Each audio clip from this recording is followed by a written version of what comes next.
Cookery சேனலை பார்த்து யார் வேணாலும் சமையல் பண்ணலாம். ஆனா சுவையான சமையல் பண்றது எப்படி? நான் இதயம் நல்லெண்ணெயில சமையல் பண்றேன். ஆஹா ஓஹோன்னு பாராட்டுறாங்க.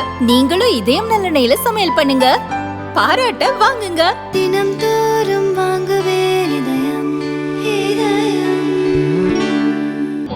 வணக்கம். மறுபடி தலைநகர் போயிட்டு இருக்கேன். தோழர் தம்பி திருமா அவர்களுக்கு ஆழ்ந்த இரங்கல்கள். நேற்றே அவருக்கு தெரியும், இருந்தும் அவருடைய தொண்டர்கள் சந்தோஷமாக இருக்கணுங்கிறதுக்காக வந்தார். 2 பேரும் பேசிக்கிட்டோம். நல்ல வேளை அந்த விழா இருக்கிற வரலும் அவங்க மூச்சு பிடிச்சிக்கிட்டு இருந்தாங்க. இழந்துட்டார், தாயை இழந்துட்டார். அவருக்கு இரங்கல்கள். எங்கள் 2 பேருக்கும் வேலை இருக்குது, அவருக்கு அவர் வேலை இருக்குது. இப்போ நான் தலைநகர் போயிட்டுருக்கேன். ஏன்னா இன்றைக்கி ஒரு பெரிய விழா நடந்துட்டுருக்கு சேலத்தில். அதில் கலந்துக்க முடியல. அங்கே நான் பேசி அனுப்பிச்சிருக்கேன். இப்போ நான் உங்கள்கிட்ட விடைபெற்றுக் கொள்கிறேன். டெல்லிக்கு போகிறேன்.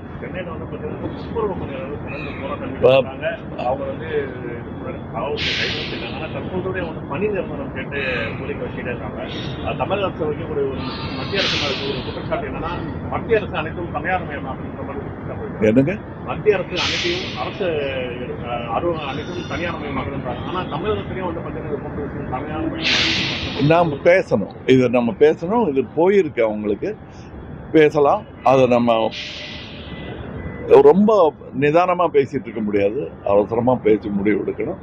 நாங்களும் முதல்வர்கிட்ட அதை எடுத்து சொல்லலாம்னு இருக்கோம். நான் ரொம்ப நாளாக சொல்லிகிட்டு இருக்கேன். நீங்கள் கவனிச்சிங்கன்னா தெரியும், என்னுடைய குரல் வந்துக்கிட்டு தான் இருக்கு. நன்றி, வணக்கம்.